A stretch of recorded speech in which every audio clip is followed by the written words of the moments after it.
is one of my favorites. What do you do in that case when people are asking you for rentals? That I mean, you don't want to push them off to somebody, but you kind of. We usually do. Do you? Okay. We usually do. Yeah, I mean, it's just because the renters. Hi, did I reach this by chance? Hey, is this? Hey, it's Jason Morris with Realty down on Broad Street in Middletown. How are you? Good.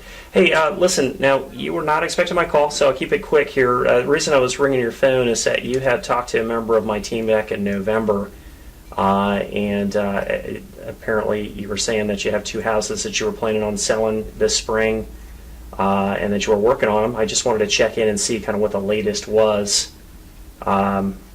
with that whole process. Okay? Okay.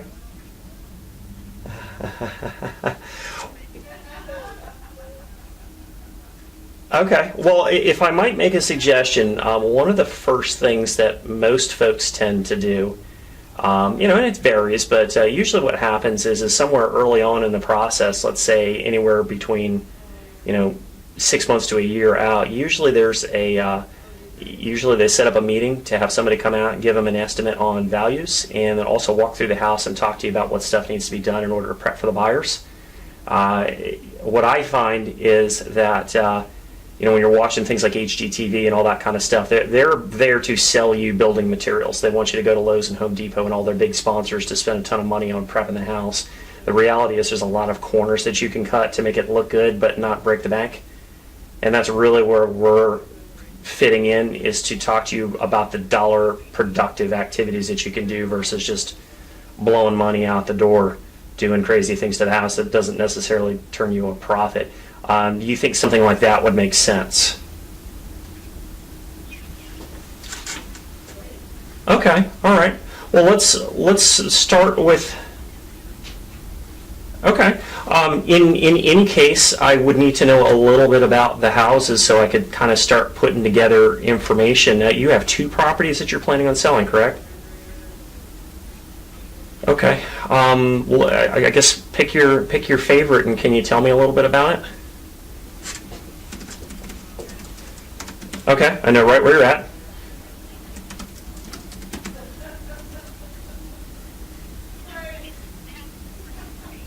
Okay.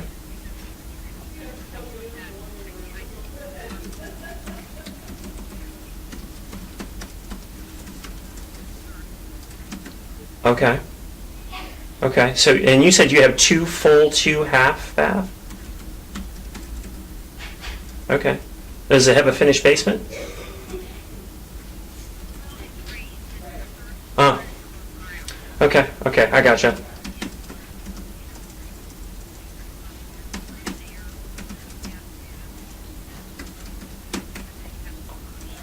Okay, so it's a 1-car garage. That's what I was wondering.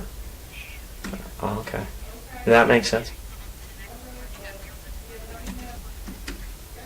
Okay, got it. Can you talk to me a little bit about your kitchen and how you have that set up? Just describe like countertops and cabinetry and flooring and that sort of thing. Okay. I'm listening. I'm getting all this down. Yeah, that's good stuff. Okay, so wood floors in the kitchen. All right, and appliances: black, white, tan, stainless. Okay, great. Okay. Okay, wonderful. All right. Okay, gotcha. All right.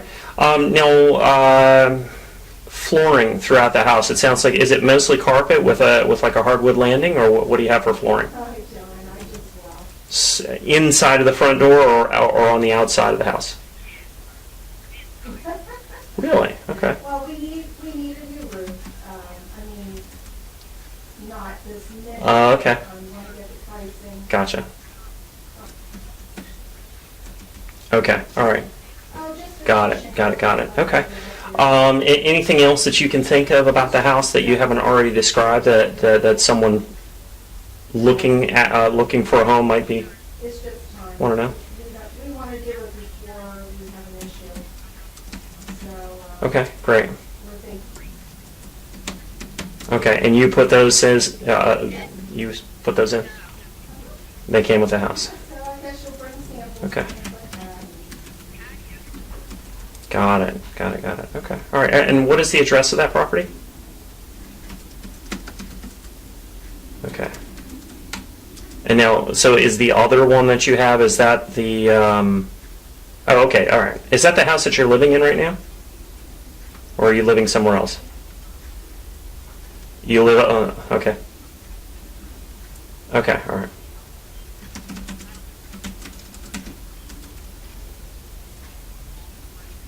Okay, so I know where that is as well. Let me back you up a little bit before we leave the Couples Drive house.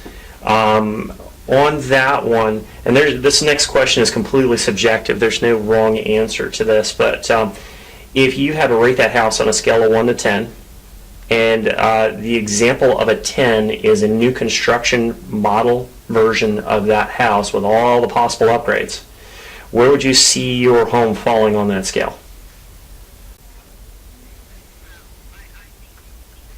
You'd rate it an 8? Okay.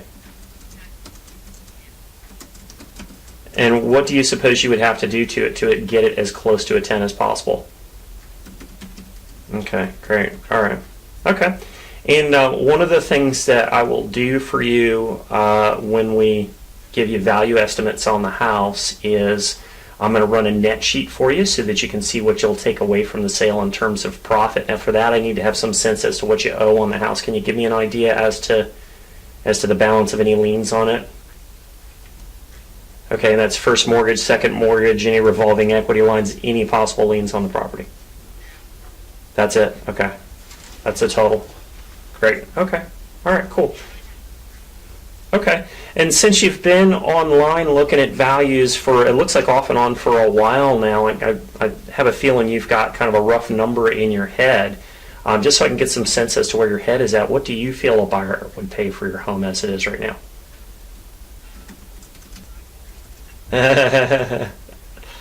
So how much did you pay for it? Okay. When was that? Okay. Okay. All right. So let's talk about the other house then. What you said that was near Walther. Okay. And I can probably find that one in public records. Is it under your last name? Or? Oh, okay. So could you spell that for me?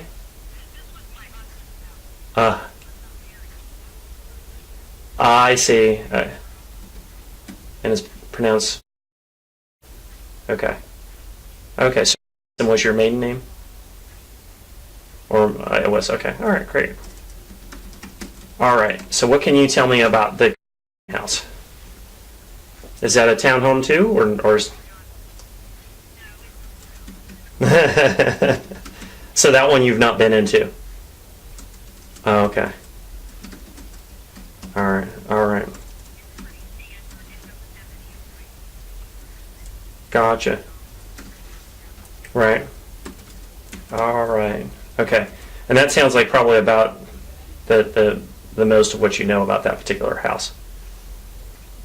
Okay. Okay. So then I feel like I have enough information that you've just given me to where I can help you with pricing and so forth. And we definitely want your husband there.